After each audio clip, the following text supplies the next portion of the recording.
Bien, muy buenas tardes. Vamos a dar comienzo a esta actividad de la sección de Ciencias Sociales del Instituto de Estudios CEUTIE, que correspondería presentar a su decano, don José María Campos, que por cuestiones personales no ha podido hoy estar con nosotros. Y bueno, pues yo como director del instituto me voy a hacer cargo de la presentación de este acto. En concreto, la conferencia de hoy va a abordar el tema de las aguas territoriales del Estrecho de Gibraltar. Sabemos que desde hace mucho tiempo viene siendo un gran problema la definición de las aguas de esta zona, al converger pues, tres países o territorios de tres países hoy por hoy, Gibraltar, Inglaterra, Marruecos y Ceuta y también la costa peninsular, del otro lado, Algeciras, convergen en ese canal que hoy es el Estrecho de Gibraltar, absolutamente estratégico para la navegación internacional. Esta convergencia y a veces la falta de acuerdo en una postura general sobre el reparto de las aguas territoriales de estos territorios ha llevado a una enorme cantidad de problemas en el pasado, pesqueros, comerciales, de orden público a veces, en definitiva, un problema grave. Es un tema que vamos a abordar hoy con nuestro invitado, Juan Luis Suárez de Vivero, que es catedrático de Geografía Humana de la Universidad de Sevilla, es también marino mercante, es uno de nuestros grandes expertos españoles en temas de derecho del mar, en política marítima, en ordenación costero-marina. En definitiva, tiene un número importantísimo de publicaciones que probablemente superen el centenar. Ha dirigido o ha participado en más de 30 proyectos de investigación sobre estos temas del mar, y ha sido consultor y experto de multitud de organismos de las administraciones españolas, de la Administración Europea, de la propia UNESCO. En definitiva, un gran experto en temas marítimos. Y sin más, le damos la palabra a nuestro invitado de hoy, Juan Luis Suárez de Vivero. Estupendo. En el título de la intervención, tal como se ha indicado, es el de fronteras marítimas en el Estrecho de Gibraltar. A modo de resumen, cabe indicar que los estrechos, debido a sus características geográficas, han sido históricamente ámbitos de un gran interés estratégico. Y modernamente, con el desarrollo de los flujos globales, sobre todo incluyendo los flujos energéticos y la polarización geopolítica, sobre todo a partir de la finalización de la Segunda Guerra Mundial, pasan a ser lo que en la jerga geoestratégica se denominan como choke points. En Gibraltar es, sin duda, a escala global, uno de estos puntos de concentración y estrangulamiento de los flujos de tráfico y también de los efectivos navales de las potencias marítimas.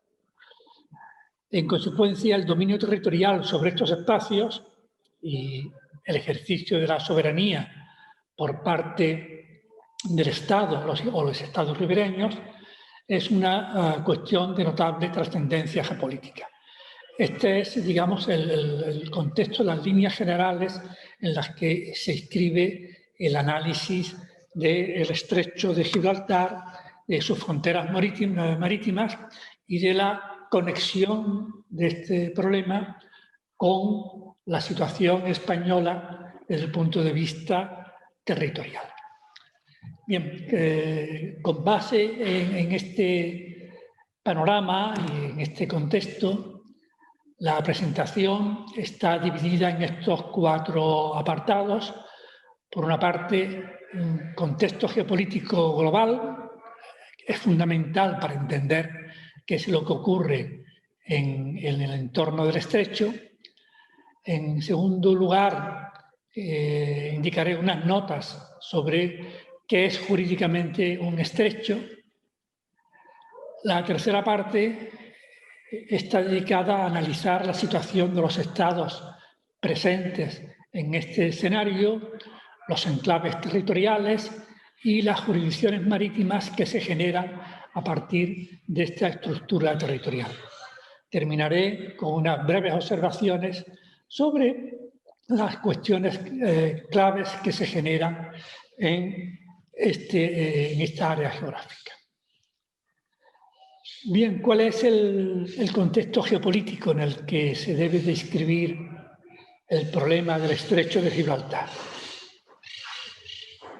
Bien, en la doctrina estratégica que se formula a finales del siglo XIX y primeros del XX, cuando se abren los dos grandes canales interoceánicos, primero Suez y después Panamá, queda establecido un circuito de flujos económicos que un geógrafo francés, de manera muy acertada, denomina el Ecuador económico. A través de este circuito circulaba una gran parte del flujo comercial en el que se sostenía la economía mundial. Bien, Gibraltar es uno de los núcleos o de los nodos de este circuito o Ecuador económico. Y que no solamente ya lo fue entonces, sino que se sigue manteniendo una vez que se han producido estas grandes transformaciones del transporte marítimo que se han generado como consecuencia del desarrollo del contenedor y de los flujos y líneas comerciales basadas en este modo de transporte. Aquí aparecen, digamos, cuáles son esos grandes circuitos. Hay uno norte-sur, otro este-oeste. Gibraltar es un hub junto con el puerto de Algeciras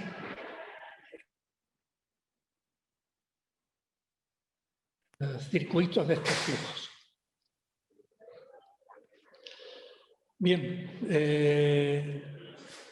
junto con Algeciras, este circuito también incluye algunos otros lugares del área regional en la que se escribe el estrecho, ¿no? Como puede ser en el Mediterráneo, el puerto de Gioia Tauro. Bien, en definitiva, de estas notas hay que retener que Gibraltar se sitúa en un plano geoestratégico que está, digamos, por encima de los intereses nacionales inmediatos. Si no se entiende esto, yo creo que es difícil entender por qué se producen los hechos que están teniendo lugar en el Estrecho de Gibraltar y en las relaciones entre España y Marruecos. Este sería también otra visión que explica cuál es la posición del Estrecho de Gibraltar como estrecho internacional. Es decir, a escala global hay toda una serie de lugares que se identifican como estrechos, solamente un número reducido de ellos adquieren, digamos, la denominación de estrecho internacional, donde tienen que converger una circunstancia, digamos, de carácter jurídica y otra de carácter funcional. Bien, en consecuencia, ¿qué es jurídicamente un estrecho? Bien, en este gráfico aparecen distintas posibilidades. Solamente una de ellas, de las 4 que aparecen aquí, se corresponde con la figura de estrecho internacional que está regulado en la Convención de Naciones Unidas sobre el Derecho del Mar. En el primer caso, hay un estrechamiento geográfico, como el que existe en Gibraltar, una anchura de 12 millas por parte del Estado o los Estados ribereños, pero su anchura es superior a 24 millas, con lo cual quedan unas aguas que serían alta mar o zona económica exclusiva. Aquí no se aplica el concepto de estrecho internacional. Tienen que reunirse los requisitos que aparecen en esta segunda diagrama, que es el diagrama B, donde la anchura máxima tiene que ser 24 millas y el estrecho unir masas de agua de alta mar o de zona económica exclusiva. El resto de las posibilidades ya no cumplen con estos requisitos y, por tanto, no se le aplica el concepto o no están regulados como estrechos internacionales. Bien, estas características llevadas al estrecho de Gibraltar pues nos ofrecen este escenario. Aquí aparecen distintas posibilidades que se han dado históricamente, es decir, con una anchura de 3 millas, de 6 y de 12. Cuando la anchura del mar territorial eran 3 millas, pues no había lugar a ningún conflicto de carácter jurídico, ya que estaba asegurada la libertad de navegación más allá del mar territorial. Cuando se pasa posteriormente a la anchura de 6 y más recientemente a la anchura de 12 millas, todas las aguas quedan sometidas a la soberanía de algunos de los estados presentes, fundamentalmente España y Marruecos. Aquí lo que sí he indicado es la delimitación del estrecho, ¿no? Que sería la línea que une Trafalgar y Espartel, cuya anchura es exactamente 24 millas, y por otra parte, entre Punta Europa y Punta Almina, con una anchura de 12 millas y media. La línea roja es la línea media, en la que divide el estrecho en dos partes. Este sería el esquema, digamos, actual de reparto de responsabilidades. En la parte norte corresponde a España, la parte sur a Marruecos, aunque, como veremos, hay otros detalles a tener en cuenta, como son las jurisdicciones generadas a partir de los territorios de Gibraltar, de la isla de Perejil y de Ceuta. Bien, el gran cambio que se produce en la regulación del paso por los estrechos se produce cuando se inicia el proceso de negociación de la tercera conferencia de Naciones Unidas sobre el derecho del mar. Hasta entonces, la navegación por el mar territorial estaba regulada por el concepto de paso inocente. Esta es una servidumbre que deben asumir los estados ribereños e implica que la navegación comercial puede navegar por estas aguas siempre y cuando no suponga una amenaza para los estados ribereños. Bien, con la situación a la que da paso la Guerra Fría, el paso por los estrechos se convierte en un factor clave. Las potencias marítimas necesitan moverse con libertad por todo el mundo, de manera que puedan ejercer esa amenaza o esa amenaza recíproca entre las grandes potencias que poseen armas nucleares, y a cambio de aceptar la creación de las zonas económicas exclusivas se propone una nueva figura de regulación, que es la de paso en tránsito. ¿Qué significa o qué efectos tiene este concepto? Que equivale a la navegación libre. Este es un arreglo que se hizo a instancia de las potencias marítimas y es una servidumbre que deben de asumir los estados ribereños. Por eso indicaba antes que una parte importante de lo que ocurre y del arreglos de carácter geoestratégico tienen que ver con esta regulación. Y además se sitúan, digamos, por encima de los intereses locales o nacionales. Desde un punto de vista funcional, es decir, para que además de esa exigencia en cuanto a la anchura de sus aguas y la soberanía que se ejerce sobre ellas, por estos lugares debe discurrir un flujo comercial de importancia internacional. Bien, está fuera de dudas que en el estrecho de Gibraltar es por donde discurre uno de estos flujos comerciales de rango global. Bien, establecidas, digamos, estas rasgos o características geoestratégicas, vamos a analizar ahora cuál es la situación de los estados, de los territorios existentes en este escenario y cuáles son las jurisdicciones marítimas que se generan a partir de esta estructura territorial.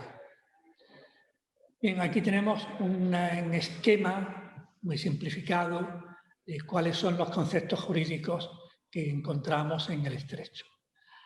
He incluido aquí los dos estados claves, España y Marruecos, más el territorio de Gibraltar. Aquí, en este ámbito, que es el que quedaba definido por esas dos líneas a las que me he referido antes, ¿no?, que discurren entre Trafalgar, Espartel, Punta Europa, Punta Almina. Tenemos aguas interiores que se generan en terceras líneas de base recta, luego veremos cuáles son.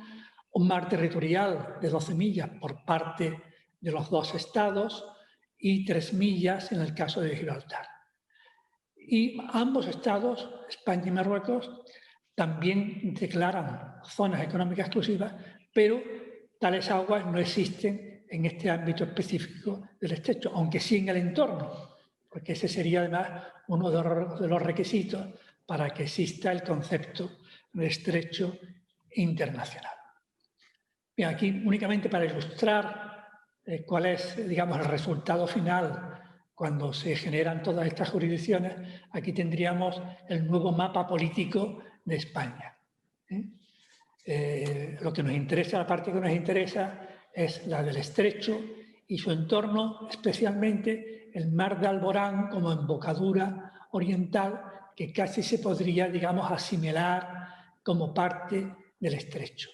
Y esos otros territorios que junto con Ceuta constituyen todo, digamos, un conjunto de piezas territoriales que entran en juego a la hora de tomar las decisiones y gestionar los hechos que tienen lugar en el estrecho.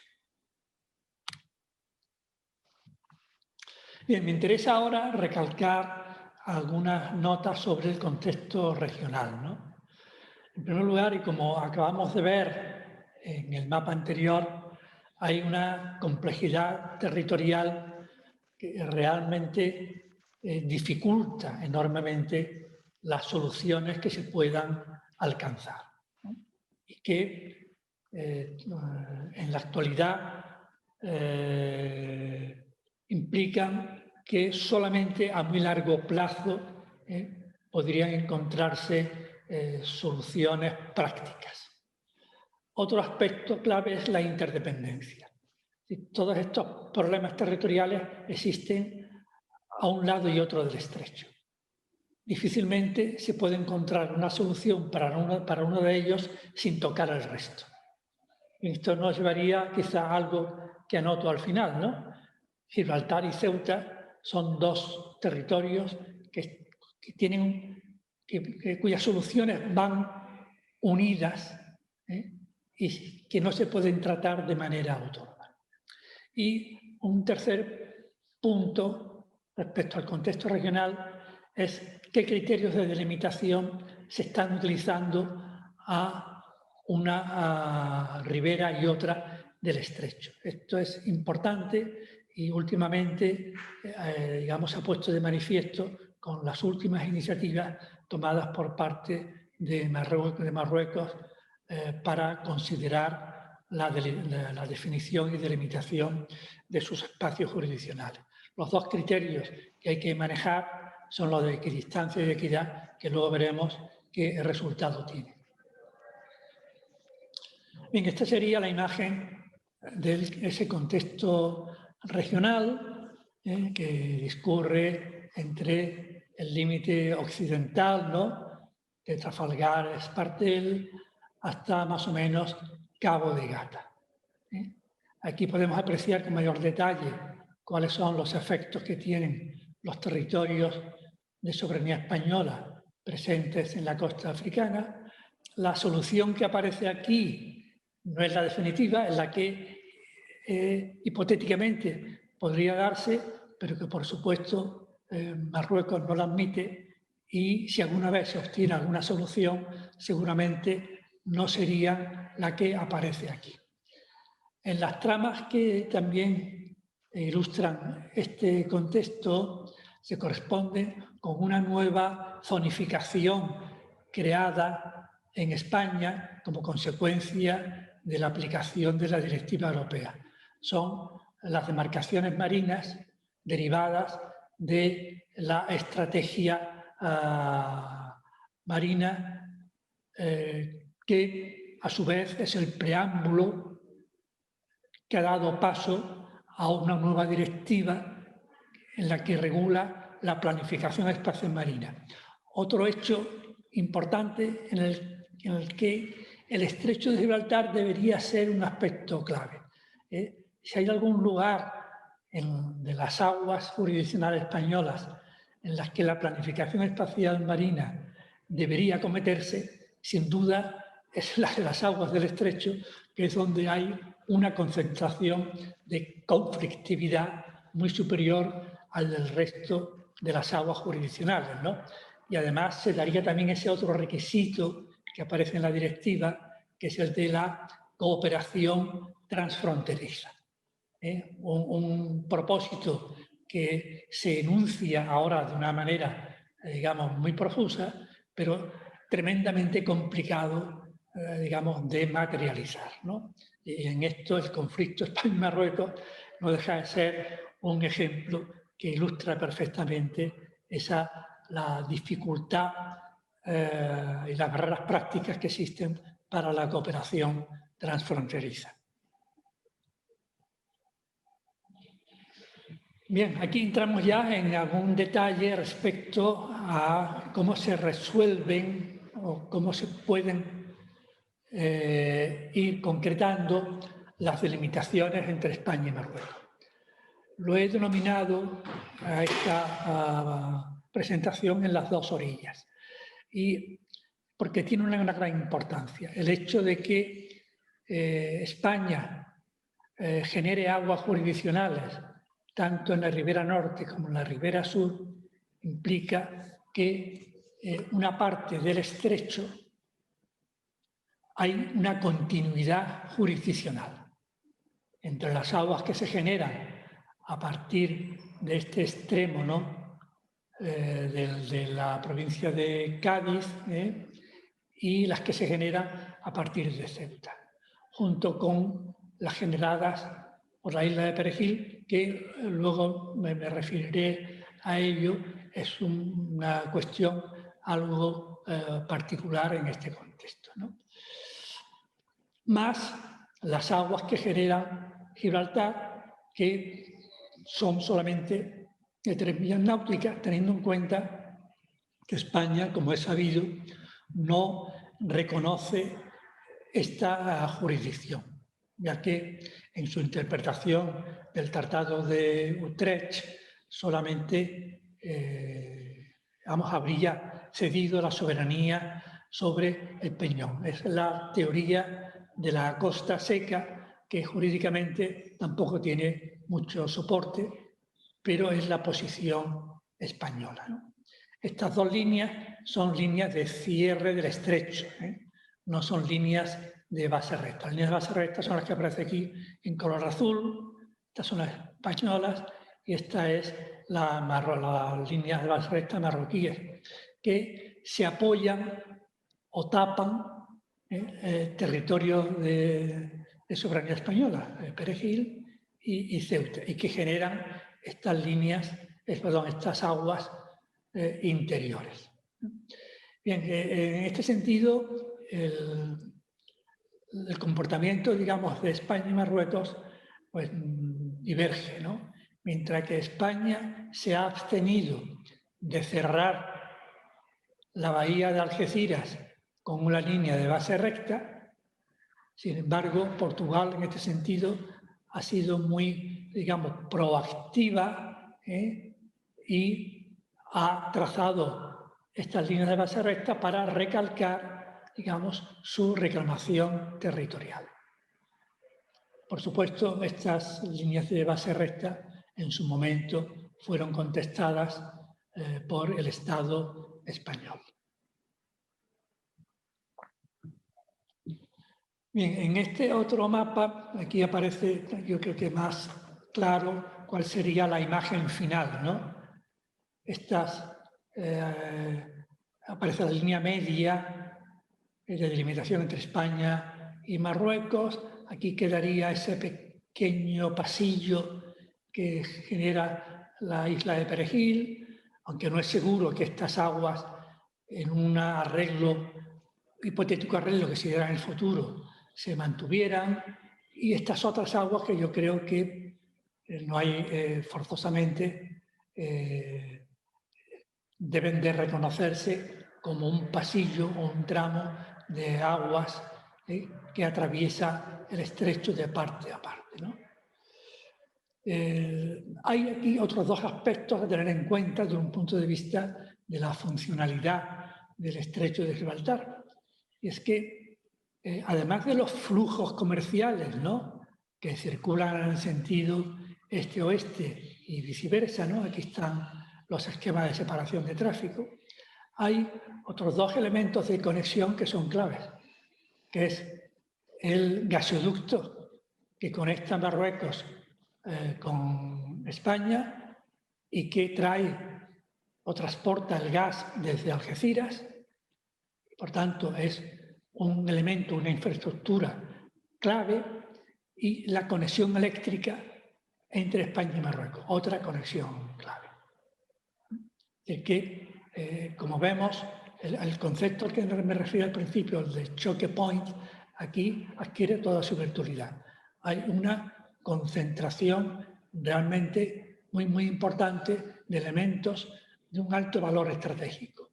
Esto es lo que, por una parte, creo, desde un punto de vista, obliga a mantener un entendimiento entre España, Marruecos y Gibraltar, y al mismo tiempo dificulta el alcance de soluciones claras y satisfactorias para todas las partes. Yo creo que esta es un rasgo, una característica que mientras se mantenga, digamos, este statu quo, pues este tipo de problemas y dificultades van a permanecer. Bien, y me indicaba antes también que en el contexto regional conviene también tener en cuenta qué criterios de delimitación se utilizan a un lado y otro del estrecho. La Convención de Naciones Unidas contempla, digamos, dos conceptos para la delimitación de espacios marítimos cuando se superponen las jurisdicciones entre estados opuestos o adyacentes. La equidistancia es una solución meramente geométrica, es una línea media, solamente se aplica al caso de la delimitación del mar territorial. Y la equidad, que es la otra fórmula que contempla la Convención y que tiene en cuenta otros factores. España es partidaria de la equidistancia, Marruecos de la equidad. Bien, ¿qué ocurre si se aplica el concepto de equidad? Bueno, no sabemos cuál es, digamos, la imagen final en el caso de Marruecos, puesto que Marruecos solamente ha indicado que va a aplicar el concepto de equidad y que está en su derecho, puesto que es un mecanismo que está presente en la Convención. Pero sí tenemos el ejemplo de Argelia, que lo ha puesto en práctica hace muy poco. Aquí aparece la línea esta roja que está al sur, sería la línea que hasta ahora se entendía que era la división, la línea media entre la zona económica española y la argelina. Y esta otra línea roja es la que Argelia ha propuesto ahora como límite de su zona económica exclusiva. ¿Cómo se ha trazado esta línea?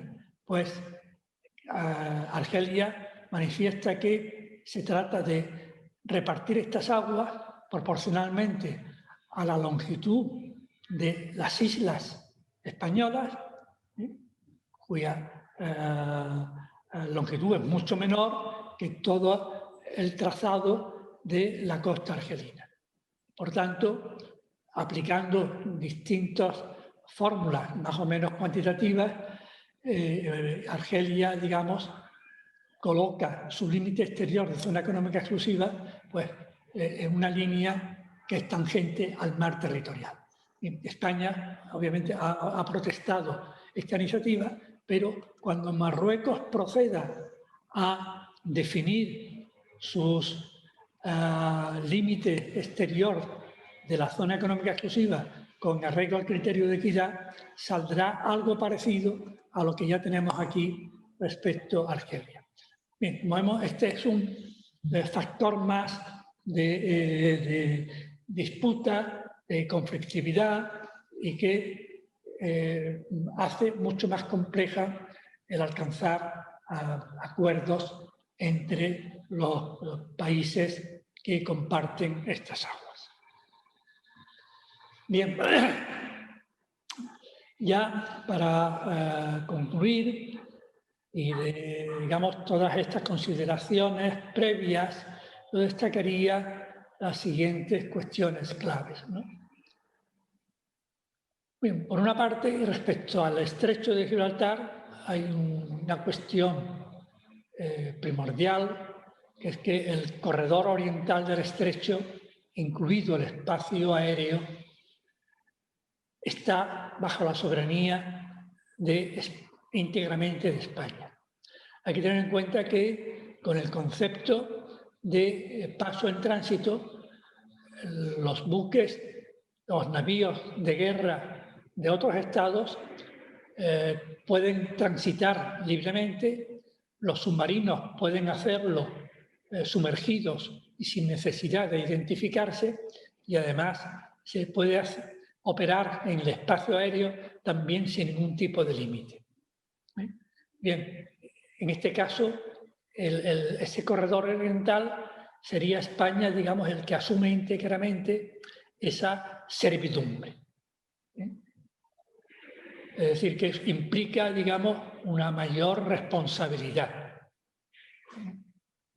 No solamente es una ventaja, hay que verlo también en esa otra perspectiva, ¿no? Hay una ventaja territorial, pero eso lleva aparejado también responsabilidades. Responsabilidades geoestratégicas y, muy importante, también de carácter medioambiental. En segundo lugar, una parte importante de los conflictos con Marruecos se inscriben en un marco más amplio y eso hace que las soluciones sean más complejas de alcanzar. Porque ya no solamente hay que dar solución a los aspectos específicos que se sitúan en ese tramo, ¿no? Entre Trafalgar, Espartel, Punta Europa, Punta Almina, sino que prácticamente hay que llegar hasta el extremo oriental de la subcuenca del Mar de Alborán. Y entraría en juego todos esos otros territorios que jalonan en la costa marroquí.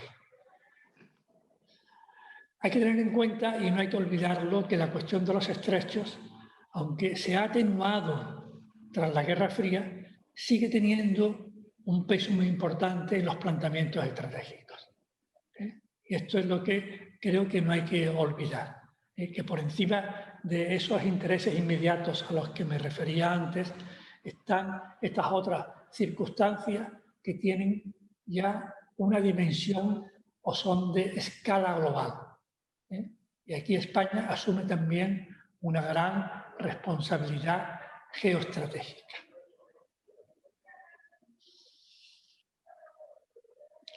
Igualmente, claro, los territorios españoles en África, los exclaves o enclaves, depende desde qué punto de vista se aprecien, tienen como resultado ampliar la soberanía española en la costa de Marruecos. Bien, esa es una ventaja, pero también está constituyendo un grave problema. Y, por otra parte, claro, toda esta complejidad en la que me he estado refiriendo y que lleva, digamos, a aplazar sistemáticamente la delimitación con Marruecos, supone mantener latente un potencial de conflictos que en algún momento pueden tener, digamos, salida o respuestas fuera de tono, que es lo que ocurrió con el caso de Perejil, ¿no? Y ese es un riesgo que hay que seguir teniendo presente. Y por último, yo insistiría en ese otro punto, que es la interdependencia Gibraltar-Ceuta. Tradicionalmente se ha tenido en cuenta, digamos, esa reciprocidad. Sí, se ha entendido que un estrecho de la entidad del estrecho de Gibraltar no sería un riesgo que estuviera solamente en manos de un solo Estado ribereño. Es decir, a partir de ese cambio que se produce con la Convención y del cambio del estatuto jurídico de paso inocente a paso en tránsito, las potencias marítimas han preferido que los estrechos fueran una cuestión no solamente de un país, sino de más de uno. El compartir y trocear la soberanía es lo que interesa a estos estados. Y si alguna vez Gibraltar revierte a España, seguramente afectaría de manera inmediata a Ceuta. Esto no lo mantengo yo, como digo, es una doctrina que se ha sostenido históricamente desde que existe el conflicto entre España y Marruecos por el estrecho. Bien, estos serían los aspectos claves y a partir de ahora pues quedo a su disposición para las preguntas, dudas o cuestiones que se quieran plantear. Por mi parte, esto es todo y solo me queda pues darles las gracias por su atención. Bien, muchas gracias a don Juan Luis Suárez de Vivero por esta magnífica exposición que nos ha hecho del tema de los problemas marítimos en el estrecho de Gibraltar, de las aguas territoriales, de las fronteras marítimas en el estrecho de Gibraltar. Y nos gustaría transmitirle algunas preguntas que han sido formuladas por algunos de los espectadores interesados en estos temas para trasladárselas al conferenciante. Las voy a ir enunciando yo. Comenzamos con la primera, si le parece, don Juan Luis. Sí, sí, perfecto. Muy bien.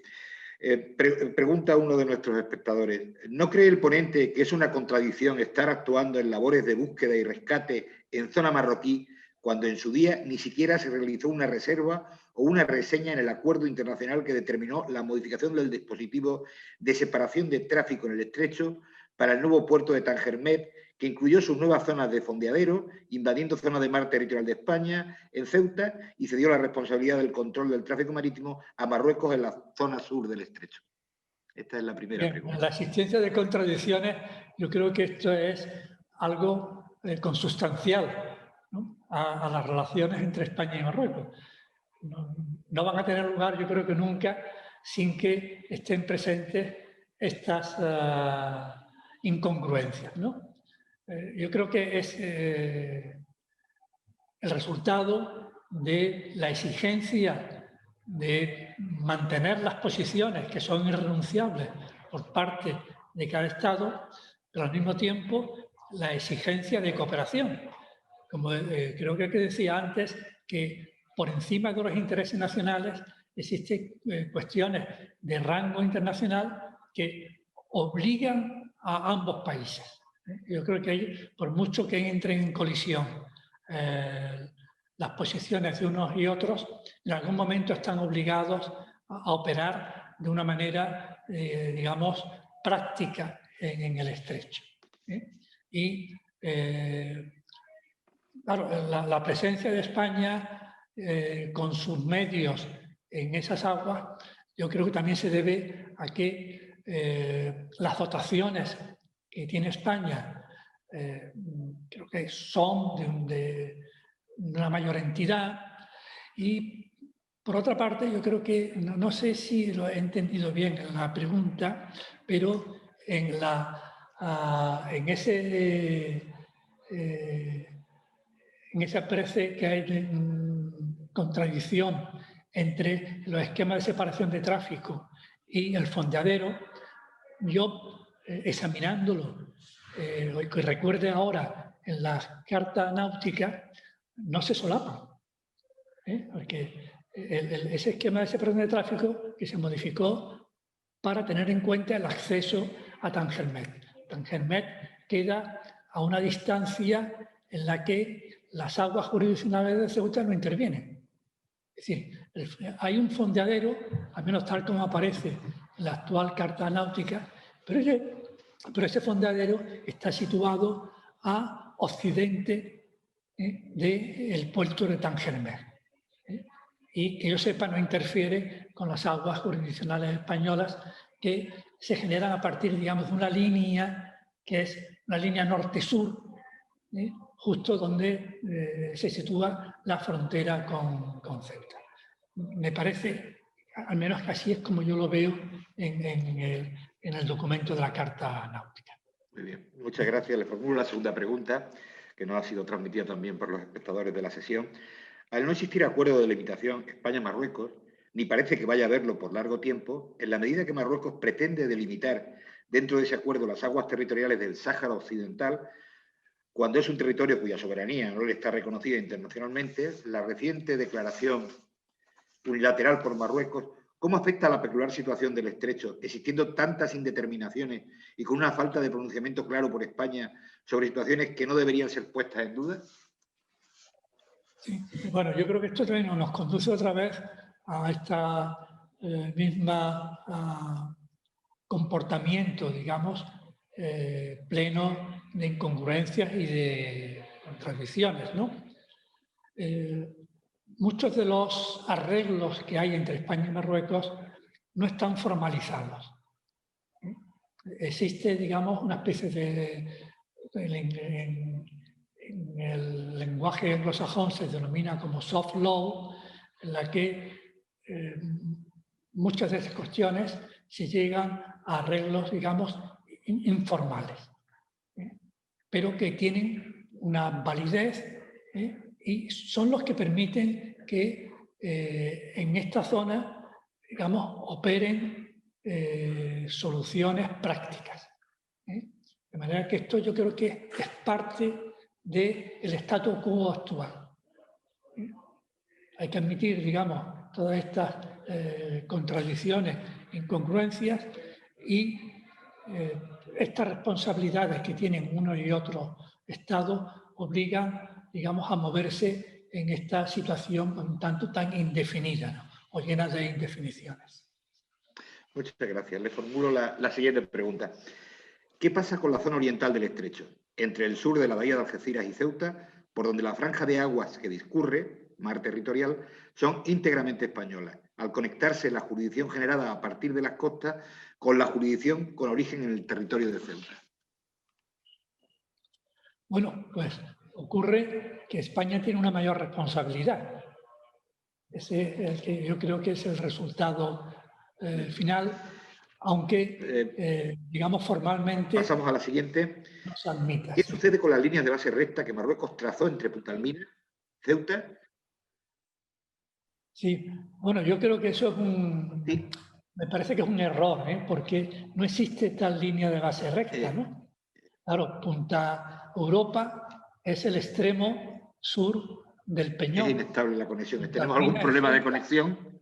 Claro, no puede haber... No sé si en la cartografía ha inducido a error el hecho de que conectara ambos extremos, pero es solamente para definir, digamos, el tramo del estrecho en el que se cumple de manera estricta el requerimiento de que todas las aguas sean aguas bajo soberanía de algunos de los estados presentes en este espacio.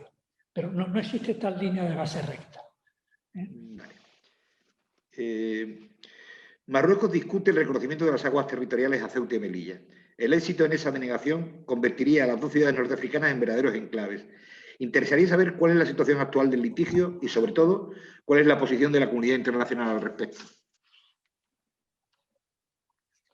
Bueno, la situación sigue siendo la misma. Marruecos sigue manteniendo sus reivindicaciones, las ha orientado de una manera, yo creo que novedosa en los últimos años, puesto que no ha lugar a digamos, dudar de los títulos de propiedad y soberanía que ejerce España, pero Marruecos, digamos, el enfoque que le da ahora es presentarlo como una anomalía.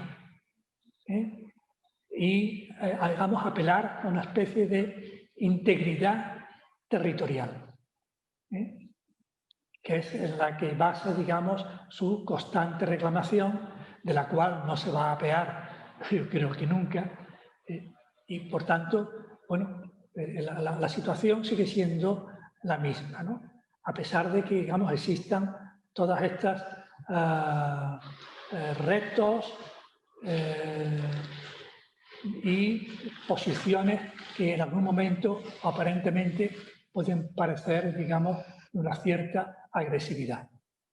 Pero creo que hay que asumirlas como parte de la normalidad, ¿no?, de esta región. Muy bien, muchas gracias. Pasamos a la siguiente. Respecto a las islas y peñones, ¿tiene que ver con los criterios geográficos del sistema de garantías del Tratado de Washington que se detallan en el artículo 6? ¿Cuál es el estatuto jurídico internacional de esos asentamientos? ¿Son islas, islotes o se consideran parte de la plataforma continental? Bien, respecto del primer punto, ¿no? Se menciona el Tratado de Washington, que es el tratado que da lugar a la organización del Atlántico Norte, ¿no? Aquí yo creo que se dio un cambio en el año 2010-2011, cuando la OTAN define su nuevo concepto estratégico. Y aquí se introduce una cierta modificación en los artículos 5 y 6, por el cual ya el ámbito de esta alianza no queda exclusivamente circunscrito a lo euroatlántico, sino que se introducen unos matices que son importantes. Y es que la alianza va a atender a las amenazas en los territorios y a la población. Y para algunos especialistas en derecho internacional, implícitamente implica que aquí se está incluyendo a Ceuta y Melilla. Quizá no tanto a los peñones. Los peñones tienen, digamos, un estatuto algo distinto, entre otras cosas, porque no se mencionan en la Constitución, ni tampoco se mencionan en los estatutos de autonomía. Con lo cual, incluso hay también especialistas de derecho internacional que sugieren, digamos, un tratamiento separado de Ceuta y Melilla y, por otra parte, los peñones, que tendrían, digamos, unos arreglos separados e incluso el situarlos, o lo que se propone es situarlos bajo el paraguas, por una parte, de la OTAN, pero también de la Unión Europea y de la política de vecindad. Que eso, digamos, permite la cooperación en temas de medio ambiente, como ocurre con Chafarinas, entre Marruecos y España. Y respecto a lo de la isla o islote, realmente en la Convención únicamente define lo que es una isla, una definición que es un tanto escolar, y que es una extensión de tierra rodeada de agua. Y solamente utiliza un término que es el de las rocas que no tienen vida económica propia. Pero incluso este concepto de rocas que no tienen vida económica propia se está también forzando. Y aquí entran pues desde las actuaciones de China, el mar del sur de China, en todos estos pequeños territorios, arrecifes de coral, hasta lo que está haciendo Portugal con las Islas Salvajes o lo que está hecho Brasil con respecto a los peñones de San Pedro y San Pablo y Fernando de Noronha. Todos estos países, digamos, mediante algunas argucias, están haciendo que estos roquedos, mediante el establecimiento de bases científicas o militares, cambien su estatuto y al final se acepte que tienen vida económica propia. Bien, la situación. La siguiente. ¿Por qué no toma España medidas para las transgresiones de los pesqueros marroquíes que faenan en dichas aguas españolas? ¿Trata de evitar conflictos de cualquier tipo, no solo diplomáticos, al no tener Marruecos reconocidas las aguas territoriales españolas vinculadas a Ceuta? Esto yo creo que forma parte también, por así decirlo, de la servidumbre en un sentido más amplio que tiene España respecto a Marruecos. Hasta hace unos años y antes de entrada en la Unión Europea, el tema clave era la pesca y la obtención de contrapartidas para los pesqueros españoles en las aguas del Banco Canario Sahariano, pues se admitían estas otras, digamos, servidumbres de la presencia de estos pesqueros en el entorno de las aguas bajo jurisdiccionales españolas. Pero a raíz, digamos, de este nuevo escenario geopolítico con el peso que tiene el terrorismo internacional y los flujos migratorios, España, digamos, yo creo que asume una nueva servidumbre para manejar estos grandes retos. En definitiva, yo creo que está obligado a gestionar con otro espíritu estas otras situaciones, ¿no? Yo creo que esto es similar a lo que ocurre con los pesqueros en el entorno de las aguas de Gibraltar y a la presencia de pesqueros en las aguas jurisdiccionales de Ceuta. No se entiende si detrás, digamos, no se mira la existencia de estos otros problemas, ¿no? Los de los intereses pesqueros a escala nacional y de la Unión Europea y el gran problema y reto de los flujos migratorios. Muchas gracias. Y por último, la última pregunta. ¿Ha propuesto España o Marruecos alguna vez la elaboración de algunos planes de emergencia para hacer frente a incidentes de contaminación en el medio marino, para hacer frente a incidentes de contaminación en el medio marino? Yo creo que este sería uno de los ámbitos de actuación a los que me he referido antes cuando he nombrado los planes de ordenación del espacio marítimo. En esta área, digamos, la relación, y no porque ya se está haciendo, dentro de poco entrarán en vigor estos planes, pero el gran reto que tiene es que el plan que afecta a esta zona se haga aplicando este criterio de cooperación transfronteriza. Esta es una zona, un área geográfica donde la cooperación transfronteriza y la contemplación de estos problemas medioambientales tendrían un encaje perfecto en este nuevo instrumento que son los planes de ordenación del espacio marítimo. Aunque de hecho, digamos, con esto concluyo, ya existen marcos de actuación para los problemas medioambientales, ¿no? Puesto que ambos estados son miembros de la OMI y, digamos, que poseen un marco común de actuación para estas situaciones de emergencia.